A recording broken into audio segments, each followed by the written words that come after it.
Hello friends, आप सभी का स्वागत है हमारे इस नए कोर्स के नए वीडियो में जिसका टाइटल है सेटअप एपीआई कंट्रोलर। मैं हूं संजय। तो पिछले वीडियो में जो हमने देखा था वो थी हमारी माइग्रेशंस कॉन्सेप्ट, जिसको यूज करके दो टेबल स्ट्रक्चर भी हमने क्रिएट किया था called categories table and blocks table. इस वीडियो में जो हम डिस्कस करने वाले हैं वो API controller. API controller class क्या है, किस तरीके से ये नॉर्मल कंट्रोलर क्लास से डिफरेंट होता है, और भी बहुत कुछ है जो इस वीडियो में हम डिस्कस करने वाले हैं। मेरी एक रिक्वेस्ट है, अगर आप चैनल पर नए हो, सब्सक्राइब नहीं किया है, फटाफट चैनल को सब्सक्राइब कर दीजिए ताकि आने वाली वीडियोस की लेटेस्ट अपडेट आपको मिलती रहे। पिछले वीडियो में हमने दो माइग्रेशन फाइल्स क्रिएट किए थे। उन दोनों माइग्रेशंस के कॉन्सेप्ट को यूज करके हमने दो टेबल स्ट्रक्चर भी क्रिएट किया था अपने डेटाबेस में called categories table and blocks table. इस वीडियो में जो हम क्रिएट करने वाले हैं वो API controller. API controller class की क्या नीड है इस पूरे प्रोसेस में। सबसे पहले हम एक एपीआई कंट्रोलर क्लास क्रिएट करेंगे। उस क्लास के अंदर हम सारे मेथड्स को डिफाइन करेंगे जो हमें पूरे के पूरे एपीआई डेवलपमेंट प्रोसेस में रिक्वायर्ड है।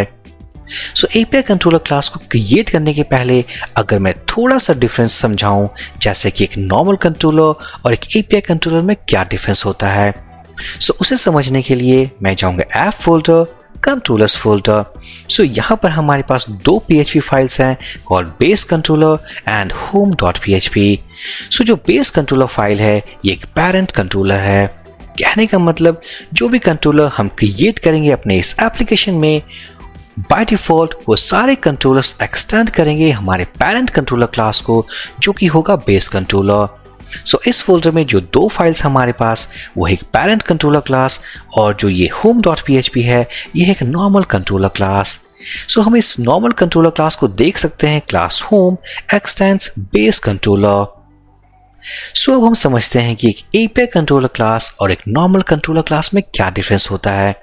ये जो स्केलेटन, ये जो स्ट्रक्चर आप देख रहे हो, ये एक नॉर्मल कंट्रोलर क्लास का है। अब हम एक एपीआई कंट्रोलर क्लास क्रिएट करने वाले हैं। उसके लिए मैं जाऊंगा प्रोजेक्ट टर्मिनल पे और टाइप करने वाला हूं PHP Spark। हम देख सकते हैं हमारे पास Spark के सारे कमांड्स अवेलेबल हैं। अगर आपने इनमें से कोई भी कमांड यूज किया हो, जो कंट्रोलर क्लास को क्रिएट करने के लिए जो कमांड हम यूज करते हैं वो है make controller. Make controller command को यूज करके हम एक नॉर्मल कंट्रोलर भी क्रिएट कर सकते हैं, साथ ही साथ एपीआई कंट्रोलर क्लास। चलिए इस कमांड को यूज करते हैं। इस कमांड को यूज करने के पहले मैं इसके हेल्प मैनुअल को ओपन करूंगा। PHP Spark मैं टाइप करूंगा हेल्प। उसके बाद जो हमें टाइप करना है वो है कमांड नेम। जो कमांड नेम है हमारे पास वो है make controller.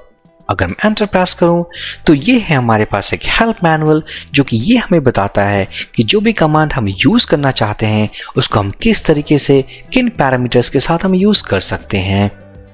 Make controller command जब हम यूज करते हैं तो हमारे पास एक नेम आर्गुमेंट है और वो बताता है द कंट्रोलर क्लास नेम।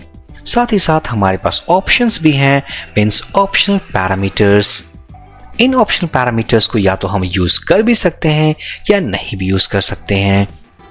अगर इन्हीं ऑप्शंस पे हम ध्यान दें तो हमारे पास एक फ्लैग अवेलेबल है कॉल्ड रेस्टफुल।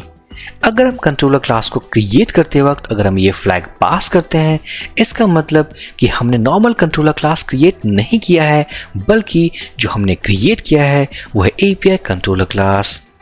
चलिए हम इस कमांड को यूज करके सबसे पहले हम क्रिएट करते हैं एक नॉर्मल कंट्रोलर क्लास, देन उसके बाद हम क्रिएट करेंगे एक API controller class. PHP Spark make controller, और अगर मैं टाइप करूं साइट, उसके बाद मैं पास करूंगा suffix as a flag. Suffix flag का मतलब होता है कि अगर हमने कोई कंट्रोलर क्लास क्रिएट किया है लाइक साइट, तो ऑटोमेटिकली जो कंपोनेंट टाइटल है, जैसे कि इस केस में जो कंपोनेंट है वो है controller, component title automatically as a suffix add हो जाएगा। यहाँ पर अगर मैं एंटर प्रेस करूं, ये जो क्लास क्रिएट करेगी वो होगी साइट controller.php। अगर मैं एंटर प्रेस करूं, हम देख सकते हैं साइट controller.php। ये फाइल जो क्रिएट हुई है वही हुई ऐप कंट्रोलर्स फोल्डर के अंदर। अगर मैं जाऊँ एडिटर के अंदर, यहाँ पर कंट्रोलर्स साइट controller.php।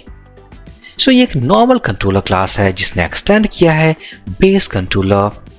इसी तरीके से अगर मैं एक और फ्लैग पास करूं कॉल्ड रेस्टफुल, तो जैसा कि हमने डिस्कस किया है उस केस में जो ये क्रिएट करेगी वो होगी एक एपीआई कंट्रोलर।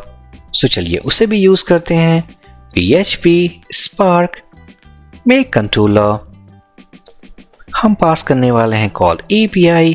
मैं पास करूंगा सफिक्स, इट मीन्स कि हम जो फाइल नेम चाहते हैं वो होगा API कंट्रोलर। साथ ही साथ हम पास करने वाले हैं restful as a flag. Restful उसका मतलब कि हम एक API कंट्रोलर क्लास क्रिएट करने वाले हैं। अगर मैं एंटर प्रेस करूं तो हम देख सकते हैं API controller.php फाइल क्रिएट हो चुकी है हमारे कंट्रोलर्स फोल्डर में। अगर मैं जाऊं एडिटर में, सो यहाँ पर हमारे पास एक क्लास अवेलेबल है, बट इसका स्ट्रक्चर, इसका स्केलेटन बिल्कुल ही डिफरेंट है हमारे नॉर्मल कंट्रोलर क्लास के कंपैरिजन में। अगर मैं कंपेयर करूं तो यह है साइड कंट्रोलर जो कि एक्सटेंड करता है बेस कंट्रोलर को। अगर मैं API कंट्रोलर की बात करूं तो ये एक्सटेंड करता है रिसोर्स कंट्रोलर। इस कंट्रोलर के अंदर हमारे पास कोई भी मेथड्स अवेलेबल नहीं है, हमारे पास एक सिंगल मेथड है कॉल्ड इंडेक्स। जबकि अगर मैं चाहूँ API कंट्रोलर, हमारे पास काफ़ी सारे मेथड्स अवेलेबल हैं, बट ये सारे मेथड्स की रिक्वायरमेंट नहीं है इस कोर्स के लिए। हम अपने तरीके से API मेथड्स को डिज़ाइन करने वाले हैं। सो ये है guys difference between a normal controller and a API controller. साथ ही साथ मैं एक और पॉइंट को डिस्कस करना चाहूँगा, जैसे कि जो कंट्रोलर क्लास हमने क्रिएट किया वो बिल्कुल हमारे इस रूट पे है, मीन्स हमारे इस कंट्रोलर्स फोल्डर के अंदर कोई भी सब फोल्डर नहीं है। बट इन केस आपको एक रिक्वायरमेंट हो कि हमें जो API controller.php जो फाइल क्रिएट करनी है वो API फोल्डर के अंदर होनी चाहिए। सो उस केस में हम किस तरीके से फोल्डर के अंदर क्रिएट करेंगे? सो उसके लिए मैं जाऊँगा टर्मिनल के अंदर, तो मैं क्रिएट करने वाला हूँ PHP Spark मेक कंट्रोलर। और फॉर एग्जाम्पल हमारे पास एक फोल्डर है कॉल्ड एडमिन। इस एडमिन फोल्डर के अंदर हम एक फाइल क्रिएट करने वाले हैं कॉल्ड एडमिन, और मैं पास करूंगा सफिक्स, इट मीन्स ये कमांड क्रिएट करेगी admin controller.php inside admin folder. But जैसा कि हमें पता है कि हमारे पास कोई भी एडमिन फोल्डर नहीं है, बट जैसे इस कमांड को हम एग्जीक्यूट करेंगे, अगर ये फोल्डर अवेलेबल नहीं है तो सबसे पहले ये फोल्डर क्रिएट करेगी और उसके बाद हमारे कंट्रोलर क्लास को उसके अंदर स्टोर करेगी। अगर मैं एंटर प्रेस करूं, हम देख सकते हैं एडमिन controller.php फाइल क्रिएट हो चुकी है कंट्रोलर्स और एडमिन फोल्डर के अंदर। अगर मैं जाऊँ एडिटर में, सो यहाँ पर हमारे पास ऐप कंट्रोलर्स और हम देख पाएंगे एडमिन controller.php। सो इस तरीके से आप अपने हिसाब से अपने रिक्वायरमेंट के अकॉर्डिंग आप API कंट्रोलर क्लास को किसी भी पोजीशन, किसी भी प्लेस पे उसे स्टोर कर सकते हो। सो चलिए अब हम चलें API controller.php के अंदर। इसके अंदर जितने भी मेथड्स हैं हम इन्हें रिमूव करने वाले हैं, क्योंकि हम इन मेथड्स को यूज नहीं करेंगे, बल्कि हम अपने मेथड्स को क्रिएट करने वाले हैं अपने APIs के अकॉर्डिंग। जैसा कि हमने डिस्कस किया है अपने पहले वीडियोस में कि हम इस पूरे प्रोसेस में जो APIs क्रिएट करने वाले हैं वो होंगे create category API, list category API, delete category API। सो इन APIs के अकॉर्डिंग हम उन मेथड्स को क्रिएट करने वाले हैं। तो सबसे पहले मैं क्रिएट करना चाहूँगा इस क्रिएट कैटेगरी API मेथड को। मैं जाऊँगा टर्मिनल के अंदर, तो यहाँ पर डिफाइन करने वाले हैं पब्लिक फंक्शन क्रिएट कैटेगरी। इस मेथड को जो हम हिट करेंगे तो हम जो रिक्वेस्ट मेथड यूज करेंगे वो होगा पोस्ट रिक्वेस्ट टाइप, क्योंकि इस मेथड के थ्रू हम कैटेगरी को क्रिएट करेंगे। सो कैटेगरी क्रिएट करने के लिए हमें कुछ डेटा भी पास करना होगा, और वो डेटा क्या होगा, जैसा कि हमने माइग्रेशन क्रिएट करते वक्त डिस्कस किया था कि हमें कैटेगरी के टाइटल को स्पेसिफाई करना होगा। सो इस मेथड को हम हिट करने वाले हैं यूजिंग पोस्ट रिक्वेस्ट टाइप। साथ ही साथ हम पास करेंगे फॉर्म डेटा। जो नेक्स्ट मेथड होगा हमारे इस API डेवलपमेंट प्रोसेस में वो होगा लिस्ट कैटेगरी API। सो मैं क्रिएट करने वाला हूं पब्लिक फंक्शन लिस्ट कैटेगरी। इस मेथड को हम हिट करने वाले हैं यूजिंग गेट रिक्वेस्ट टाइप। इस मेथड को हिट करेंगे, इसका मतलब जितने भी कैटेगरीज जो हमने क्रिएट किया है, सेव किया है, उनकी लिस्टिंग्स को रिटर्न करना है। नेक्स्ट होगा हमारे पास जो नेक्स्ट API मेथड है कॉल्ड डिलीट कैटेगरी API। सो हम उसे क्रिएट करने वाले हैं। सबसे पहले इस मेथड को कॉल करेंगे using delete request type, public function delete category. इस मेथड को जब हम हिट करेंगे तो हमारा जो मेथड रिक्वेस्ट टाइप होगा वो होगा डिलीट रिक्वेस्ट। साथ ही साथ इस मेथड को कॉल करते वक्त हम पास करेंगे एक पैरामीटर जो कि होगा कैटेगरी आईडी। हम कैटेगरी आईडी अपने एपीआई यूआरएल में पास करेंगे, उस आईडी को हम गेट करेंगे अपने इस मेथड में। सबसे पहले उस कैटेगरी को हम सर्च करेंगे अपने टेबल में, अगर वो एग्जिस्ट होता है देन उस केस में हम उसे डिलीट करेंगे। सो इस मेथड को कॉल करते वक्त हम पास करने वाले हैं कैटेगरी आईडी। नेक्स्ट हमारे पास जो एपीआई मेथड है वो है ऐड ब्लॉक एपीआई। सो यहां पर हम करने वाले हैं पब्लिक फंक्शन ऐड ब्लॉक। इस मेथड को कॉल करते वक्त जो मेथड टाइप हम यूज करने वाले हैं वो होगा post request type. And obviously इस मेथड को यूज करके हम ब्लॉक्स के डेटा को सेव करेंगे। सो इस मेथड के अंदर हम जो पास करने वाले हैं वो है फॉर्म डेटा।